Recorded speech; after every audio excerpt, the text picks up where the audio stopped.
Todas as pessoas têm uma caminhada e às vezes nós olhamos para uma pessoa e pensamos que esta pessoa foi sempre assim. E não sabemos que esta pessoa fez decisões na vida, teve que passar certas dificuldades, não sabemos onde que ele vem, onde que ele nasceu, como que era a família, mas tudo isso são coisas que acontecem na nossa vida, na nossa caminhada, que faz que nós somos hoje quem nós somos. Então hoje nós vamos falar com a Bispa Irina, que está ao meu lado. Olá, Bispa Irina. Olá. Tudo bem? Tudo bem, tudo bem. Então, a sua caminhada, onde que nasceu, como que foi a sua vida quando assim, era criança, onde que vivia, como que era esta primeira parte? Os meus pais, eles é da Rússia mesmo, lá da Rússia Oriental, lá no mesmo onde que se faz muito frio, é Sibéria. Mesmo Sibéria, ok. É lá mesmo. Os meus pais casaram, conheceram-se lá e casaram-se lá. Mas depois, como o meu pai era militar, ele foi mandado para as tropas para a Tchecoslováquia na altura. Na Tchecoslováquia. Eles viviam 5 anos na Polónia e depois 5 anos na Tchecoslováquia. E na Tchecoslováquia nasci eu depois. Então no final não nasci. Eu pensei que tinha nascido em Ucrânia, mas não. Na Tchecoslováquia. Okay. E vivi lá primeiro os meus 3 anos. Mas depois, como o meu pai foi mandado para a Ucrânia, então parámos lá e lá é que eu fui criada, lá é que eu andei na escola, lá é que eu estudei e pronto, a vida correu minimamente Tem irmãos, normal. tem irmãs? Eu tinha uma irmã mais velha que nasceu na Polónia quando eles estiveram lá, mas ela tiveram um acidente e ela morreu. Então, aos 7 anos, aos 8, que quando ela tinha, ela morreu e os meus pais pronto, estavam muito traumatizados com isso. Sim. E depois eu tenho diferença com ela, se tivesse ela viva, 10 anos. Ou seja, eu estava a única filha. Sim, depois dessa coisa toda, claro que eles me amaram, mas também disciplinaram. O meu pai, como é militar. Ok. Tive uma educação militar quase. Então, é assim. Foi criada no lar normal. Era católica, qualquer coisa, não era nada ortodoxo? É assim, como os meus pais, eles cresceram e foram criados mesmo na União Soviética. Não havia religião lá, era comunismo. Sim. Ou seja, o partido é que manda e eles fazem tudo. Mas o mãe da minha mãe, ela acreditava em Jesus e os pais do meu pai também. Ou seja, o meu avô, o pai do meu pai, ele é mesmo era chamado seita, ou seja, eles leram a Bíblia, etc. Andaram lá nas reuniões e não sei, os meus pais não sabem muito bem explicar o que é que eles lá, o que é que eles lá oraram, etc. Mas eu sei que eles eram crentes e liam a Bíblia, oravam e, ou seja, viviam uma vida e mesmo assim com moral e também quando eles foram ameaçados mesmo lá pelo partido, eles não desistiram e ficaram assim mesmo crentes. E é assim. Só que pronto, os filhos, pelo sistema, os filhos, não... sim, porque estava mesmo proibido, era uma vergonha, o castigos, lá na escola também, as crianças estavam perseguidos que soubesse se vai para a igreja ou vai ler a Bíblia, ou seja, não estava mesmo... Eu não tinha a Bíblia em casa quando eu nasci, cresci, não tinha a Bíblia mesmo. E nem sequer sabia o que é isso. Sim, nem nunca ouvi falar de Deus, nem nada dessas... De Deus, sim. Tínhamos a igreja ortodoxa. E até fui batizada lá quando tinha 7 anos. Minha mãe depois batizou-me. E na altura, eu lembro quando eu estava à frente da igreja ortodoxa e prestes a ser batizado, não sabia o que é isso. E eu perguntei à minha mãe... já tinha uma certa idade, então? 7 anos. Já tinha 7 anos, sim. E a minha mãe me perguntou... E eu perguntei, o que é que estou a fazer aqui? E ela me explicou só isso, que há um Jesus, é um Salvador, que ele morreu por nossos pecados e por isso vais ser batizada. Então, Foi a primeira vez que ouviu? sim, e depois eu fiquei um bocadinho a pensar nisto, Sim. mas como a criança pensou e depois aquilo... Sim, o que os pais dizem é verdade, não é? Sim, Pronto, a pessoa acredita e tudo. depois, pronto, ok, ele morreu, porquê que ele morreu? Sim. Porquê que nós somos? Mas nem mãe minha respondeu, Sim. porque ela só tinha essa verdade que Sim. a mãe dela passou para ela. Ok, então ela na verdade batizou porque tinha... Porquê? Porquê? Porque ela acreditava, Pronto. só que estava tudo a escondidos, a informação era muito pouca, Ok. estava tudo nivelado de... Sei, mas queria não, a minha filha tem que ser Sim, batizada mas... porque pronto. E se calhar eu penso que das coisas que eles passaram com a primeira filha também deu... Ok. Porque quando acontecem essas coisas muito sérias, a pessoa começa a pensar onde é que há a solução. Sim. E naturalmente Pensa... ela começa a buscar a Deus. Ela Sim. pode não saber aonde, Sim. mas começa a procurar. E ela se calhar se lembrou aquelas coisas muito poucas que a mãe dela Sim. contava e depois pensei, bem, eu preciso batizar a minha filha. Pronto, então foi Então, assim. eu fui batizada lá na igreja ortodoxa quando tinha 7 anos.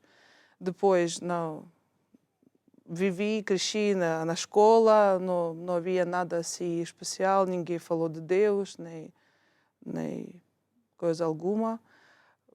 Ou seja, toda a gente na sociedade, eles pensam que nós somos crentes. Depois, quando a União Soviética caiu, as igrejas começaram a florescer e depois é que chegou o Evangelho lá no nosso país e começaram a aparecer as igrejas, mas pronto, há uma igreja que é ortodoxa, que é a principal, Que é oficial. que é oficial, sim, oficial, e lá é que pessoas começaram a andar, mas aquilo é mais ou menos a Igreja Católica, mais ou menos. Só que há algumas diferenças, mas não são muitos. Ou seja, lá também há imagens, não há esculturas, não há estátuas, mas há imagens e há também adoração aos santos e também há coisas ainda na Igreja Ortodoxa que é o culto dos mortos. Ou seja, o santo morreu, está lá enterrado, está lá os ossos, está lá o coisa. E há pessoas que... Há mesmo lugares onde pessoas vão e beijam aquilo, e, ou seja, adoram aquilo, porque isto parece que dá sorte ou dá... Ou seja, essas coisas. Então, nós não andávamos muito, só sabemos que isto existe, mas foi batizado e nunca mais. Nunca mais isso, Foi mais ou menos isso. Foi lá. Entretanto, depois, quer dizer, Irina depois converteu-se onde? Era na Ucrânia ou, entretanto, depois já foi para Portugal? Não, aqui onde que já... entrou o seu marido? Como é que depois foi? Estudou ainda alguma coisa na Ucrânia? Ou... Eu acabei a escola, acabei 11 anos e depois, como eu acabei com notas altas e tinha o privilégio de escolher onde que eu quero estudar, então alguns dos meus colegas lá da escola, eles escolheram uma instituição, eu não sei como é que a comparação aqui com Portugal, mas eu estudei, a profissão minha é bancária. E o meu marido estudou no mesmo, lá que nós conhecemos, foi lá. e ele estudou a contabilista, a finanças, aquilo que temos aqui, a instituição a finanças e o... Esses lados. Esses lados, pronto, essas coisas. E lá que nós conhecemos, quando eu cheguei, logo daqui a um mês nós conhecemos, porque ele começou a estudar um bocadinho mais cedo, porque ele foi lá logo depois do 9º ano. Então ele estudou, acabou lá a escola e depois começaram mesmo a profissão. E eu acabei a escola, cheguei e logo nos conhecemos. E quando eu já estava a acabar prestes, nos casamos e começamos. Ele acabou um bocadinho mais cedo, porque começou mais cedo. Então ele começou a criar, ele acabou notas também maiores essa instituição e ele recebia umas estipéndias, ou um bônus de presidente, ou seja, tinha privilégio, estudava muito bem e os professores dele até andaram atrás de mim depois que nós casamos. Tu tens de dizer a ele que eles têm que estudar mais ainda, ele tem capacidade e não sei o que, não sei o que mais. Só que nós já criamos a família e começaram outras Então, o responsabilidades. seu filho nasceu lá? Nasceu lá, Ok, sim. pronto. E depois de um ano nasceu o meu filho e nós casamos há 19 anos, somos novinhos mesmo. Então, ele começou a sentir, claro, que essa responsabilidade. Nós começamos a morar a parte dos nossos pais, embora eles nos não deixaram ajudar, porque naquela altura partiu-se a União Soviética, ou seja, Ok. não era... Era uma confusão, na verdade, no Sim, país. não era muito fácil nem para os pais, nem para aquelas famílias novas. E ele começou um negócio, ele não quis estudar mais, começou um negócio, também não foi trabalhar nas estruturas de Estado, porque ele, quando andava, fez a prática lá, por causa do estudo, acabar o estudo, ele viu muito corrupção, ele viu muita coisa e muita injustiça, então ele disse, eu não quero nada com isto, porque ou eu vou ser rigoroso e vou mandar o povo, empresários todos, que vou mandar eles pagar multas e muito caro e isto vai acabar com o negócio deles. Sim. Ou então, se eu vou deixar e posso ser preso, porque eu não estou a fazer bem. Sim. Ou seja, ele não quis nada com isso e começou o seu negócio. Tínhamos vários meios que ele começou, tinha lá jornais e publicidades, e essa coisa toda. Eu estava a ajudar naquilo que conseguia. Também tivemos depois filho, fiquei mais com o filho, mas depois surgiu mais outra crise e então, em vez de termos lucro e alguma coisa para viver, nós ficamos sem nada, ou seja, até ficamos a dever. E lá, porque houve um salto e por causa da inflação, caiu moeda mesmo. Sim. Lá, ou seja, muitas pessoas naquela altura, eles ficaram mesmo de rastro, sem nada. Então começaram a ondas de imigração para outros países. Sim. Alguns imigraram para a Rússia, alguns imigraram para a Europa. E o meu marido começou a procurar onde que se pode imigrar, porque a situação não estava, ele não conseguia resolver lá, não dava a mesma hipótese. Estava aí, é a Ucrânia, né? É a Ucrânia, sim. Mesmo, sim. E ele então começou a procurar para emigrar e no início era um projeto de um ano para só pagar essas dívidas e ele voltar para a Ucrânia. Então a ideia é ele ir sozinho? Ele ir sozinho, só para um ano e depois voltar. Só que as circunstâncias começaram a piorar, mesmo a agravar, e ele já, por um lado, ele estava a procurar como é que viajar, porque nós nem sequer tínhamos dinheiro para a viagem. Pensar, né? Ou seja, ele precisava ainda que alguém emprestasse um dinheiro para ele viajar. E também havia oportunidades. Eu ia para os Estados Unidos e depois nós, por um lado, ficaram contentes porque ele pelo menos sabe a língua. Sim. E qualquer coisa a gente sabemos. E depois, no último momento... Aprende-se inglês? Sim. Ok. Na Ucrânia, nas escolas, estuda sempre uma língua estrangeira, o inglês, a maioria parte é inglês. Ok. Então, depois, nos últimos tempos, surgiu, de onde não sei, é o Portugal. E nós, na verdade, não sabemos muito bem, como vocês não conhecem nós também não conhecemos o que é Portugal. Onde é que ficamos? Sabemos que é ao lado da Espanha, lá no fim de tudo, é o Portugal, alguma coisa pequena.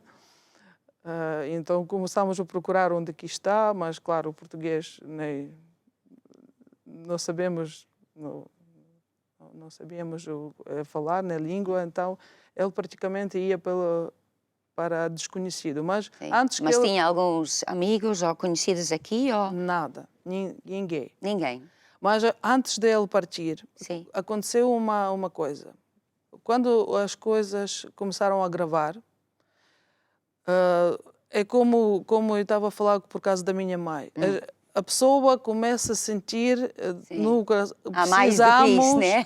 precisamos, há coisas sobrenaturais, Sim. das trevas ou de Deus, Sim. não é? E então, por um lado a gente estávamos a procurar a Deus, mas por outro lado havia coisas, publicidades para procurar ajuda de uma vidente, assim, qualquer né? coisa assim. Então, nós fomos a vidente uma vez.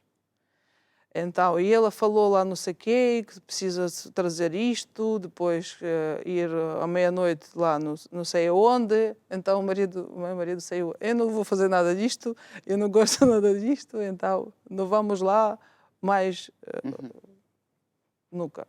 Então, essa foi fechado. Então, e depois ele foi tratar os documentos. E antes disso ele sentia uma noite, mesmo uma pressão, por causa desses problemas todos, que ele até chegou o pensamento na cabeça dela de suicidar-se. Nós morávamos no 8º andar, só que no mesmo quando vinha esse pensamento de acabar com a vida, eu e o filho, o Alexandre, nós andávamos a passear lá mesmo na rua, e ele viu pela janela a nós. Sim. E ele começou a pensar como é que eles vão estar sem mim, o que é que eles vão sentir, etc. Ou seja, parece que estava uma guerra nas emoções na cabeça dele. Então ele depois deixou esses pensamentos e no dia seguinte ele foi tratar dos papéis para viajar e conheceu uma senhora que estava nessa agência. E palavra por palavra, ele começou a perguntar porque é que ele quer viajar, e ele começou a explicar que tenho muitos problemas e não sei o que, não sei o que mais. E ela disse, por que é que tu não pedes ajuda a Deus? E como é que eu vou pedir ajuda a Deus? E ele começou a falar de Jesus. Tu sabes que Jesus morreu por ti, que Ele é Deus Todo-Poderoso, que Ele consegue te ajudar. Mesmo com o dinheiro, pede a Ele ajuda. E o meu marido, como é que... Ou seja, para nós é uma coisa distante. Uma coisa é nossos problemas, as finanças, e outra coisa é Deus. Aquilo parece que estava tudo muito espiritual.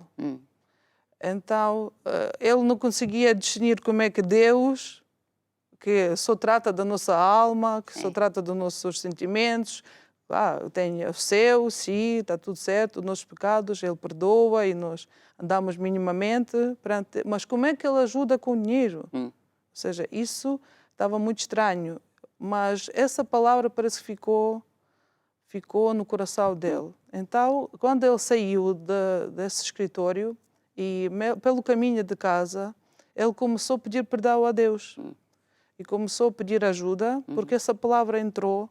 Ele começou a pedir ajuda. Se Deus, tu existes, tu me ajudas, tu me guias, eu quero te conhecer. E quando chegou, ele convidou também para a igreja, num domingo. Era antes de Páscoa. E quando ele chegou para casa, ele lembrou que o avô dela tinha lá o Novo Testamento que alguém ofereceu na rua há não sei quantos anos, e estava sempre lá na prateleira. E ele pegou e começou a ler, e começou a ler, e não parava. Sim. Nem E queria eu ver. ainda estava a pensar o quê? O que é E que aconteceu estava com a o meu marido? pensar, o que é que se passa? E não estava contra Deus. Eu mesmo também estava a dizer a ele que temos que ir para a igreja, temos que fazer qualquer coisa, precisamos de Deus. Mas depois, quando ele começou a ler dias seguidas, só comia, depois lia, ele leu tudo, o Novo Testamento todo em vários dias, logo. Depois ele foi para a igreja. Foi só ele? Foi só ele. Ele não foi. Ok. Por que não foi? Não sei, não foi. Não foi, ponto. Não Ok. foi. Não tive esse impacto. Sim. E ele foi lá sozinho. Eles fizeram a reunião. Depois ele começou a conhecer lá o pastor. A igreja era pequena. Sim. Podia ir lá fazer a oração de salvação ou qualquer coisa assim? Sim, lá ele fez já a oração de salvação. Depois o pastor convidou a ele para um grupo familiar. E como ele já tinha lido o Novo Testamento todo, ele chegou para o grupo familiar com uma lista das perguntas comprida. Então, também foi sozinho ele à grupo familiar? Ele foi lá sozinho. Eu não fui. Mas depois, quando ele começou a andar, eu comecei já a ler também o Novo Testamento. Mas depois ele já tratou os papéis e tinha ido embora. Sim. Foi ela embora para Portugal? Para Portugal, Sim. ele não conhecia aqui ninguém, só Deus E a Irene mesmo. ficou lá, mas lá Eu nem nunca fiquei- tinha ido à igreja, nem a familiar. Pronto, só tinha não. começado a ler ali Não, a e Bíblia. fui lá com ele uma vez para a igreja, uma vez para o grupo familiar, Ok. mas só não tinha, ou seja, não fez oração de salvação. Sim, não tinha assim um impacto. Não tinha impacto esse. E quando ele saiu, eu continuei a vida normal, Sim. ou seja, as pastoras até queriam falar comigo, mas eu não estava nesta. Não estava nesta. Vivia a minha vida normal, passei a ver com os meus pais enquanto o meu marido saiu, Sim. para já não alugávamos apartamento. E em vez de ele ficar, ele passou aqui por muita coisa também, porque chegou, não sabia, não conhecia ninguém, mas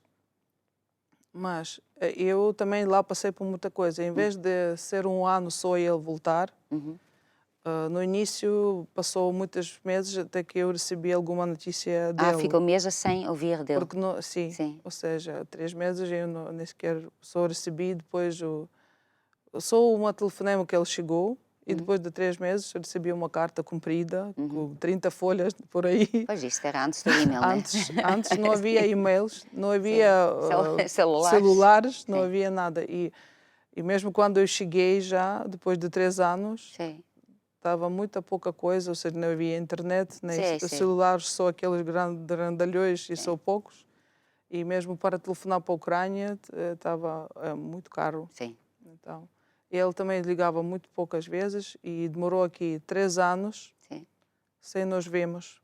Então, a Irene ficou lá 3 anos. Sim. Primeiro o seu marido chegou cá, um telefonema, cheguei. 3 meses depois recebeu uma carta comprida. Sim.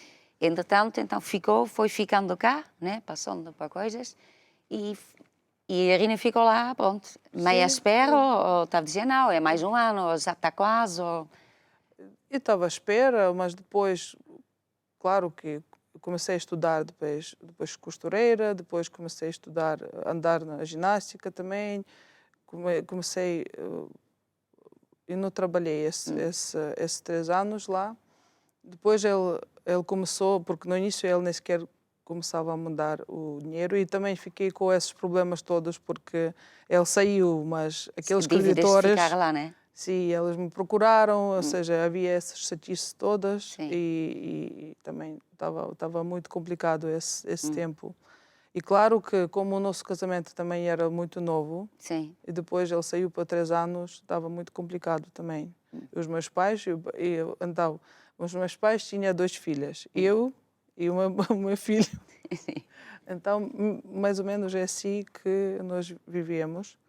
E depois eu fiquei sozinha e alguém me falou de uma vidente, mais uma vez, que ela pode te dizer, ela sabe tudo e não sei o que, não sei o que mais. E aconteceu também uma coisa engraçada, e foi aos dois lugares. E neste tempo o meu marido já estava aqui, já conheceu a Igreja Maná, já começou a andar aqui na igreja. Mas eu estava lá. Sim. E ele orou por mim, claro. E quando cheguei a falar com essa senhora, encontramos-nos na rua, porque ela não tinha escritório, ela só encontrava-se com pessoas na rua. E ela começou-me a fazer perguntas e depois, de repente, olhou para mim e perguntou: teu marido é crente? Eu disse sim, porque ele depois mandava-me cartas já com os versículos, com a coisa toda. Sim. Pronto. Mas eu não estava a entender muito bem, só procurava partes onde que escreva para mim, em vez de ler os versículos, eu só lia o parte que mas, ele escreve. Mas, entretanto, ela estava a falar consigo e ela me perguntou: o teu marido é crente? Eu disse, sim, ela anda lá na igreja. Então, qualquer coisa, ele orou por ti, Deus te salvou, qualquer coisa assim, ele falou e fugiu. E nunca mais eu consegui falar com ela, mesmo se tentava ligar. E ela não me entendia. É engraçado, né? Ela, claro, cheia de demónios, né? Vê uma proteção ou qualquer Pois. coisa, porque quer dizer, não estava salva ainda, mas Pois, eu não tinha estava salva. tinha Sim, um poder lá. sim, Quer porque... dizer, na verdade, a importância da intercessão e nós oramos Exatamente, para as sim. pessoas, né? Sim. Olha, vamos só fazer um intervalo. Quer só dizer alguma palavrinha a uma pessoa que está nesta luta de salvação? Em português? Em português, sim. Então, eu quero vos dizer que, na verdade, por as coisas que vocês passam, não importa se é muito grave ou pouco mais leves, eu quero dizer que só Jesus é a solução, que Ele é capaz de abrir as portas em qualquer situação. Ele vos ama muito. Ele foi à cruz por si. E então, Ele realmente existe. Ele é um Deus vivo. E é só mesmo abrir o coração para Ele e Ele vai entrar no seu coração e a sua vida nunca mais vai ser a mesma. Ele vai vos guiar. Você vai aprender coisas que vocês nem sequer sabiam e vai ver que o mundo de Deus existe e Ele é mesmo maior que o mundo que nós vemos e tem mesmo solução. Obrigada. Então, ficamos com esta parte de caminhada. Até.